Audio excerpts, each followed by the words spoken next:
So tip number one is love is a state. Love is a state because it is not it is an expression, and through our expression, we show love. But in true essence, love cannot be explained because it is way far beyond our understanding. And I'm not here to teach about love. I'm here to teach about how we can come to a state of love, how we can experience the state of love. And how do you experience it? Is being truth to yourself. State of love is, it's an expression. And when you are in the state of love, you don't have certain people or certain faces or certain family, friends. It's not geared towards certain specific type of people being our family or friends or our partner or someone we're dating. It's really a state of love is equality. It's equanimity. I just learned that word, by the way. I can't even say it, but yes, it's equal. So being in a state of love just loves everything and anything. And what do I mean by that? When you're walking and you're experiencing the state of love that I am experiencing today, you can experience it in small doses. You can experience it throughout your day. It's really up to you, because you decide when you want to be in that state. And it's always a choice and always a profound desire. So to be in a state of love will come, but it comes only when you're true to yourself and to your creator. And what do I say by that? We were created by love, therefore we are an extension of love. How do we express our love? Most people, or in my experience, I was not expressing love. I thought I was loving, but I was not. I was what they say nowadays. I see so many labels of the toxic girlfriend or the toxic wife, meaning I was full of jealousy.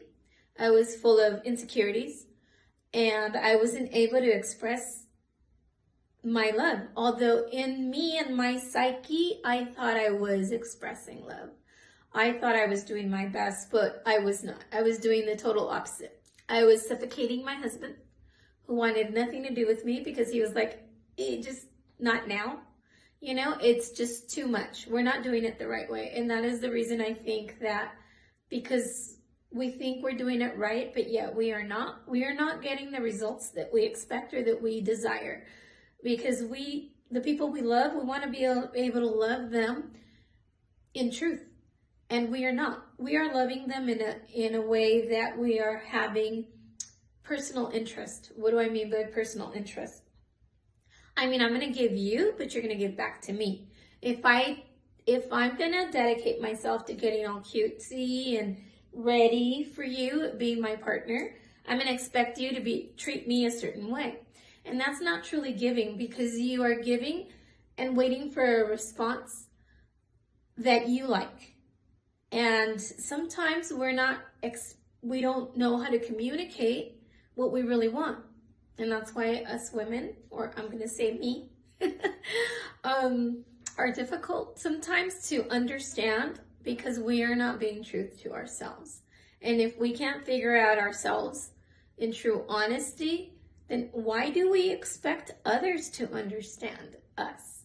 Or why do I expect my husband to know what I want, how I want to be treated? I can tell him, but his way of thinking might be, okay, I'll take her out to dinner. And I'll be like, no, I want you to tell me something sweet and loving. You know, it's Valentine's Day, I'm wearing red here, you know. It's like, I want this way. And most men don't think like women. We all know that. But why are we falling into not communicating correctly? Because we're not even thinking correctly.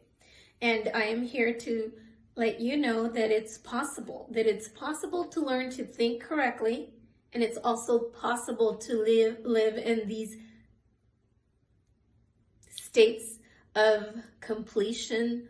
I like to call it plenitude, because they're in states that you can truly be who you are, express your love, and they get it, they connect, because they're not having to change in any way or form. They're just being, and everybody that surrounds us, they don't need to change.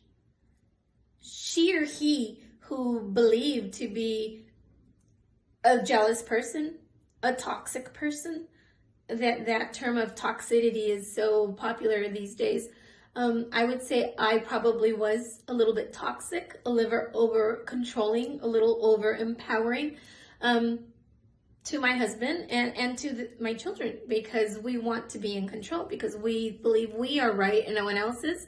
And that is not true. That is a lie that we are believing. And when we base a relationship that is not in truth, but it's something that we've created in our psyche and expect it to turn out the way we want it, usually is going to backfire. Why? Because we are thinking in our image that fairy tale wedding, that fairy tale relationship that we see in cartoons or in movies, right? And that is not the same fairy tale relationship that your spouse might be seeing. He might be in a whole different, he might think for him a perfect marriage or a perfect relationship is one that he just sits and watches a cool, action movie with, or goes out to the movies and just chills for a bit, has a beer, and expects you to have a beer with him. That could be like the most awesome and perfect evening for our husbands. Yet the wifey over here is thinking candlelight, a nice dinner. It's got to be a nice place.